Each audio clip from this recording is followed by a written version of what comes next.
Hello guys, good morning, good afternoon, and good evening everyone. I am Kim Usbugan Africano and I am going to share you my experiences about going to Hong Kong, going to Macau, and going to Bangkok. In the first place, of course, I am from Bontoc Mountain Province and I have a lot of relatives in Baguio City. That's why we went first to Baguio City. We did not went through straight from Bontoc Mountain Province going straight to Pampanga Airport because my flight will be in Pampanga Clark. So last month, March 30, that was my flight, 7:30 p.m. And now, as much as possible, from Baguio City going to Pampanga, we need to be early as much as we can because as I told to my mom that I really need to learn the airport.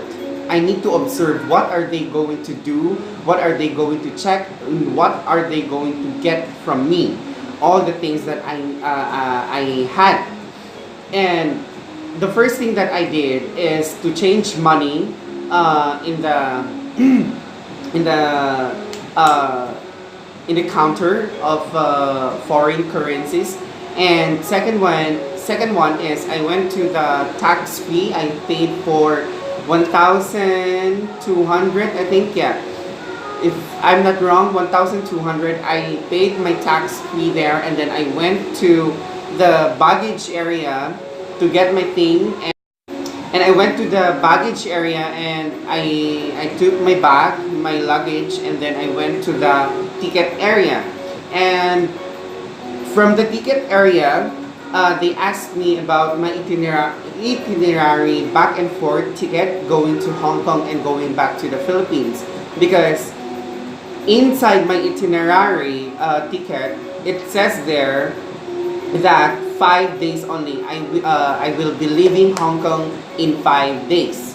So I went through all of that. I took all my my boarding pass, and then they scanned all my passport, my passport. They scanned it all and everything, and then after that, I went to the no, I waited for 1 hour. Yeah, I waited for 1 hour first before going to the immigration office. And then after that, I waited for an hour and then I went to the immigration office. I went straight to the counter that has a glass. And then I showed my passport, I showed my boarding pass, I showed my itinerary back and forth ticket, and then they asked me if it's my first time to get out from the country, and then I said yes, it is my first time to travel to going to Hong Kong. And from that moment, the immigration said that please give me first your boarding pass, and then I will give you a application form. It says there all my names, all my informations about me, all the informations about my passport, birth certificates, and everything. And then a piece of essay, I think. Yeah, you need to write something about it. Why do you want to travel? Why do you want to go out from the Philippines? And then I remembered that my flight will be 7:30. And I went through all of that. It is 6 o'clock already. And that time, I went to the desk. It's a cubicle thing. Nasabihan ako doon na you need to fill this up, yung application form na binigay sa akin dun sa isang counter. And then binigay nila sa akin, talagang binilisan ko na magsulat kasi yung oras ng flight ko is 7:30. And that time was 6 o'clock. And that time was 6 o'clock p.m. na. And then I really need to go fast. I really need to fix everything just to make time, to stretch out yung time ko kasi My flight was 7:30 p.m. My flight was 7:30 p.m. And then I went to the cubicle kasi kinuha sa akin ang boarding pass ko dun sa isang immigration officer. Kinuha ang boarding pass ko and then she gave me an application form. It's bond paper that you need to fill in. And then chinek ko muna ang oras ko and that was 6:30 p.m. already. And then I need to make fast kasi ang daming back to back yun ang daming mga informations about you, the passport, yung mga dates ng passport ng release, yung mga dates ng mga birth mo and everything, your name, your mother's name, and then sponsorship and a little of essay ang gagawin mo. And now, after all of that, nung paper na yon, I already finished all of that. And then, I stand by for a little kasi dalawa yung cubicle, yung interview desk. Isa dito and then isa dito. And then, may ini-interview dito banda, but then unfortunately, medyo matagal yung pag-uusap nila. Pero itong sinusundan ko is medyo nagkakaroon ng argument. That time, talagang dinidinig ko lahat ng mga tanong nila pero hindi ko tinitignan yung immigration officer. I just stay calm and everything, just focus on myself and then talagang naririnig ko yung argument. But unfortunately again, yung na-interview, nilapag niya lahat ng mga papers niya, ng mga documents niya and umalis na siya. Meaning, na-offload siya. Hindi siya napayagan umalis. And then I really felt really pity in that person. But then, I need to focus again to myself. So, ako na ang susunod. Pumunta na ako and then, ayun, talagang in-interview ako. Lahat ng mga documents, kinuha niya sa akin. Lahat, passport, itinerary, back and forth, birth certificate, and ID, of course. Don't forget your IDs, please. Extra ID lang. And then, an information na kung saan ka pupunta, sino ang i-meet mo sa Hong Kong, and everything. And then I have my aunt, sister ng mother ko, sa Hong Kong na nag-work. And then nakuha ko ang passport niya, Hong Kong ID, and walang what do you call this? Invitation letter. No. Only passport and Hong Kong ID. Yun lang ang hawak ko sa kanya. And then her what do you call this? Her address in Hong Kong. And now, so yun na nga, na-interview na ako. Ang unang tinanong sa akin is, bakit ka aalis ng bansa? Sabi sa akin, no. Actually, ang sinagot ko naman, actually, I am not going out. But then, may nag-offer sa akin na umalis, na mag-travel and everything, mag-explore ng Hong Kong. Yung tita kong nasa Canada. Yun ang sinagot ko. She will be sponsoring me, but for now, I have my own money. Kasi, kaya ko naman actually bayaran ang expenses ko for only 5 days in Hong Kong. And then, I have really enough money to travel in Hong Kong for 5 days only. And then, I will be back. Kasi, ang rason ko noon is, I had a business in our place, hotel and restaurant, and a decent bar, na ako ang nagmamanage. And then, after nun, okay. And then after nun, in-interview pa ako about the papers kung kailan. And then, you need to read your itinerary as much as you memorize it. Kasi, bigla-bigla nilang i-ask kung ano ang information dun sa itinerary mo. Like, for example, kailan ka aalis, kailan ka babalik, ano ang time ng pagbalik mo, ano ang mga informations na talagang ibibigay mo. You need to examine sa utak mo talaga lahat. And then of course, your confidence, hindi mo pwedeng ipakita sa kanila na nervous ka.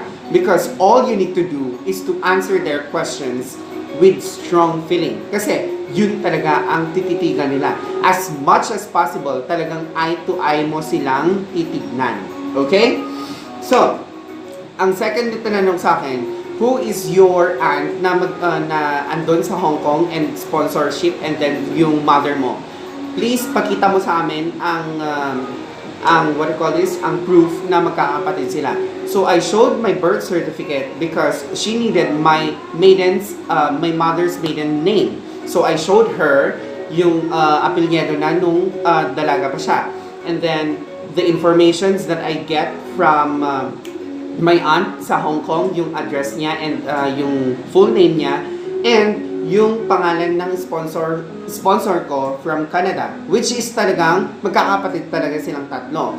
So yon, who is your sponsor here?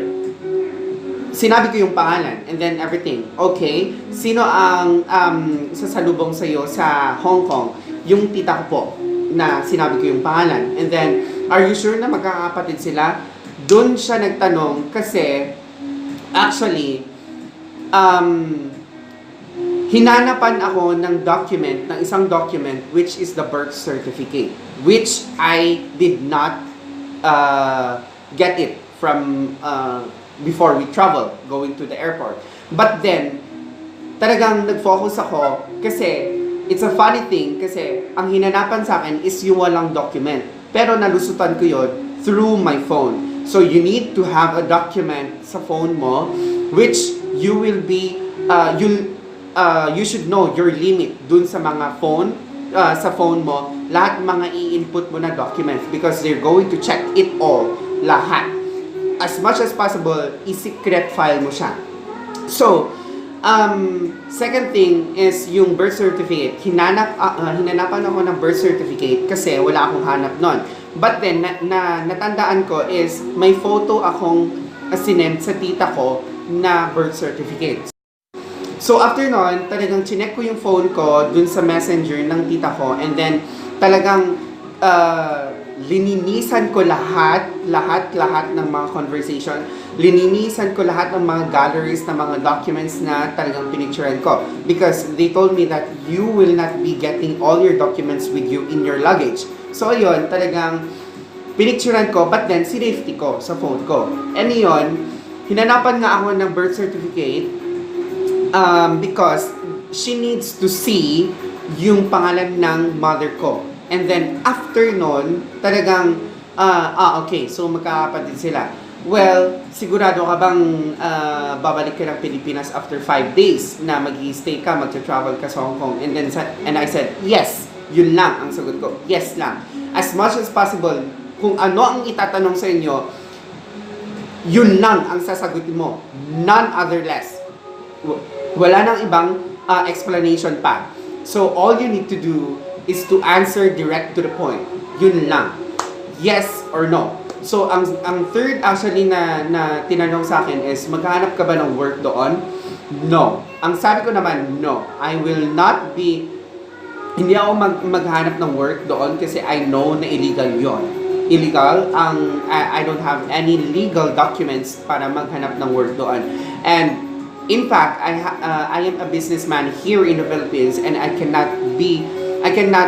leave my business there to run itself. So I need to come back after my rest, after my travel, after only 5 days in Hong Kong. So ayun, talagang kinonvince ko yung immigration officer. And ito, last na hindi naman sa secret technique pero ang ginawa ko noon, nakakatarong kasi, di ba, dyan yung desk. So, ang dami niyang mga anik-anik dyan. Alcohol, lotion, papel, ballpens, lahat-lahat. Desk niya yan. So, ayun. Ako naman, habang talagang yung immigration officer, photo-copy niya lahat ng mga documents na binigay ko.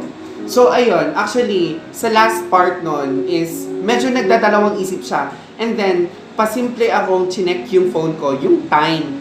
And that was 7 o'clock already. Pero, patuloy pa rin kaming nag-uusap and then nag-i-interview habang niya pina-photocopy lahat ng mga documents na binigay ko. And then, actually, nakaganito ako. May hawak akong paper. And then yun ay business permit ng business ko. Pero ang nakapangalan doon is yung mother ko.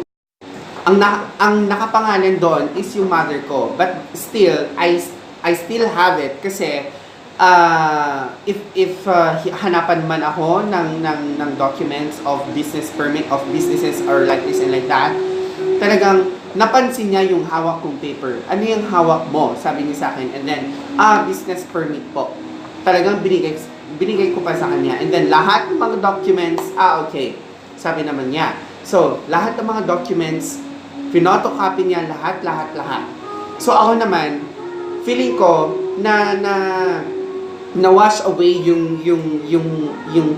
yung takot ko kasi nakita ko sa mata niya, okay, parang ipupush niya ako palabas ng immigration para alis na ako. But then, ang first na ginawa ko is, habang nag-photocopy siya, ako naman, pakeme ako, syempre. Excuse me ma, parang ganito. Kineme-keme ko siya. Pero yung paggamit ng alcohol, ganyan-ganyan. So, kami naman doon, tinatawag ko yung immigration officer, which is a good advantage kasi at least, parang talagang normal way lang na casual talking lang na interview. Yun lang. So, we made fun there actually. We made fun. And then, after lahat ng mga pinotocopy niya, one last question sa akin is before umalis na ako. And then, nakita ko yung oras ulit is 7:15. And then, talagang may last question pa sa akin. And then, sabi niya sa akin, talaga bang yun lang ang gagawin mo doon sa Hong Kong? And then, yes, yun lang ang gagawin ko sa Hong Kong. Kasi, in the first place, talagang exhausted na ako sa business ko.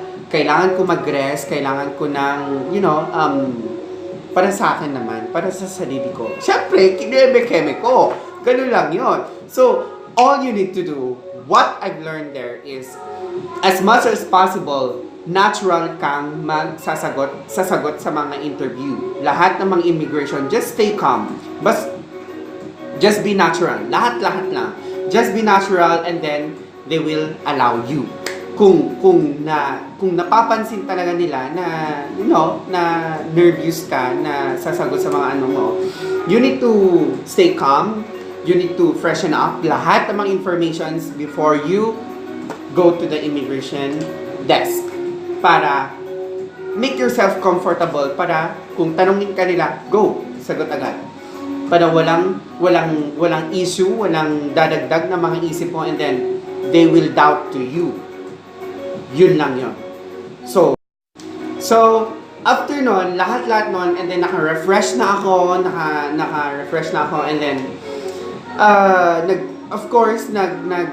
nagpasalamat ako kay kay Jesus, kay Panginoon kasi at least na-grant yung wish ko na makalabas. Kasi ang lahat ng mga tita ko na nasa abroad is sabi nila sa akin, kung gusto mo mag-abroad, you need to fight first the immigration.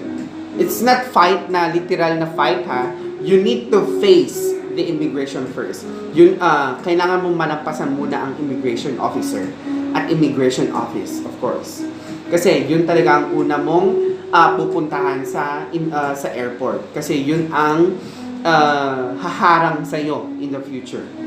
So yun, after nun, lahat, talagang lumabas na ako, kinuha ko na ang boarding pass ko, lahat ng mga tatak, tapos, and then, pumunta na ako ng, ng waiting area for my flight. So, yun. And then yun, after nun, dun sa waiting area, syempre, aantayin na yung plane for the flight. Ang nakakatawa pa, sa kaaga-aga kong pumunta ng airport and then lahat ng mga mga aberya mga aberya dun sa airport, mas lalo na dun sa immigration office ano tawag dito, na-delay pa yung flight ko ng 2 hours. Na-delay pa. So, we waited until 9 p.m. 9 p.m. ng March 30. We waited pa hanggang 9 p.m. kasi na-delay. So, yun. 9 p.m. Nakaalis na kami and then naka-arrive na ako ng Terminal 1 ng, ng Hong Kong Airport. ano tawag dito? Basta lang sinundan ko lahat ng mga kasama ko dun sa plane. Sinundan ko lahat kasi sobrang lawak ang airport ng Hong Kong. Sobrang lawak, and you need to be alert sa mga pupuntahan mong mga sections. Lahat kasi may zone 1 to 100, and then gates to gate 1 to 50 to gate lahat. Ang daming mga gates doon. So, kailangan ko talaga, at as much as possible, diretso kami dun sa immigration office again. So, again, immigration office again. So, doon kami matatakan ng what you call this, ng immigration officer para sa days ng stay namin. Well, actually, so, ayun. Pagdating namin ng immigration office, so yon talagang smooth lang ang flow ng immigration noon, kasi ang dami namin noon, ang daming tao na nakapila. So ako naman, stay put lang, stay calm, be natural, lahat. Just be confident sa lahat ng mga questions nila. Just be confident lang kung lahat. In the first place, wala po akong check-in baggage, okay? Hindi po ako nag-check-in baggage. Kasi, ang sabi ng tita ko na nag-book sa akin is, bakit daw? Kasi, kung mag-check-in baggage po ako, kasi diba 20 kilos ang check-in baggage. So, ako naman, hanggang 7 kilos lang yung gamit ko. So, hindi ako nag-check-in baggage noon in the first place. And then, nung pagkatapos tatakan nung passport ko ng 15 days lang po ang binibigay sa Hong Kong. And it's a piece of paper, hindi siya tatatakan. It's a piece of paper ibibigay sa'yo, hindi nila tatatakan ang passport mo as a tourist. So, ayun, may binigay sila sa akin na piece of paper na in-stapler dun sa passport ko. And then, nagsasabi doon na admitted until like this and like that. So yon, lumabas na ako ng office ng immigration office. Lumabas na ako. Papunta na ako syempre ng exit. Papunta na ako ng exit. Hawak-hawak ko yung bag ko, yung luggage ko, and then habang hinahanap ko yung exit, may humarang po sa akin na 5 guards ng Hong Kong airport. May humarang po sa akin, and then they said na, can I have your passport? And then yon, chinek nila, and nakita nila na first time ko na mag-travel, umalis ng bansa. So, first time ko nun, and then sinabi sa akin nung what do you call this, nung guard, security guard, and then I think it's a immigration officer din yung mga kasama niya, which is parang parehas din yung uniform nung andun sa counter, and then yung mga uniform nila. And then yon, tinanong ako kung it's my first time. Yes, sir, it's my first time to travel. And then ang next na sinabi sa akin is, can we invite you there sa dun daw i-check yung luggage ko daw. I-check yung luggage ko. So ako naman medyo kinabahan ako kasi baka ma-A to A ako, ma-airport to airport ako kung ano ang gusto nilang i-check dun sa bag ko. So yon, ako naman na sobrang pagod sa biyahe, and then sobrang naandok na ako that time kasi naka-arrive kami dun sa airport mga 11:30 na. 11:30 PM ng March 30. So yon, in-invite nila ako dun sa checking area. Inopen nila lahat ng mga nung luggage ko, chinek nila. And then lahat ng mga perfume, yung perfume ko na aficionado na ano tawag dito, na dala-dala ko, chinek nila, and then actually hindi ko talaga alam na bawal yon, na bawal. So it's my first time nga. So ayun, chinek nila lahat ng mga pockets, lahat ng mga zippers, lahat. Chinek nila doon, and then habang chine-check nung isang officer yung luggage ko, yung kumuha ng passport ko, tinanong ako kung bakit ako andito sa Hong Kong? Bakit nag-travel ako magta-travel ako ng Hong Kong? So sabi ko naman, yeah, because it's a graduation gift for me, and then I really need to rest because I am, lahat nung nirason ko dun sa Philippine immigration, yun din ang sinabi ko dun sa security guard, sa immigration officer.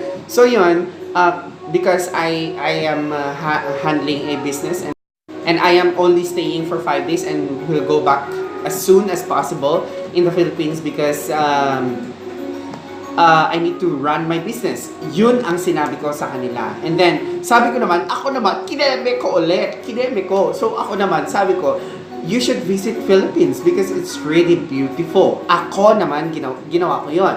So, kineme ko talaga. Pinatawa ko sila. And then, lahat ng gamit ko, binalik lahat. But please, this one thing na ibibigay ko sa inyo, do not ever magdala ng documents. Even though check-in, and then lahat ng mga documents, please secure it na lang sa phone ninyo or sa isang USB or something na pwedeng itago kung kailangan nyo ng mga documents na yon and everything. Just be safe na ilagay nyo na sa phone or something in a software na lang. So yun na nga, chinek ako, as in, kabado ako that time kasi ang tagal nilang chinecheck, ang tagal. Every t-shirt, ginaganon talaga nila, talagang chinecheck nila every packet nung t-shirt, ng pants, everything talaga. And then yun, after nun, very smooth ang ginawa nila sa akin after checking my luggage. So ako naman, ignorant, sabi ng tita ko, maglibot-libot muna ako ng airport kasi kailangan ko pang antayin yung susundo sa akin kasi lahat ng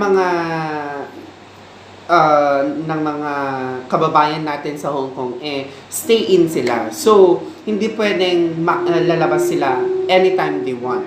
So I need to wait sa airport. I need to wait until 3 a.m. Kasi yun ang sabi sa akin nung tita ko. You need to wait until 3 a.m. kasi yun ang time out niya. Yun doon siya pwedeng makakalabas yung pwedeng i-meet ako. So nagantay ako, naghanap ako ng McDo. Yung tita ko sa Canada, may sinabi siya sa akin na pag-exit mo from the immigration office, paglabas mo dun sa exit, may makikita ka doon na McDo. So ayun, paglabas ko, nakita ko mismo yung McDo dun sa second floor. So pumunta ako doon, talagang nag-refresh ako. Pumunta muna ako ng CR and then nag-refresh and everything. Actually, pwedeng matulog po sa airport ng Hong Kong. Pwede maligo sa airport ng Hong Kong. So ayun, nag-refresh na pa ako and everything. Pumunta na ako ng McDo and then nagantay ako hanggang 3.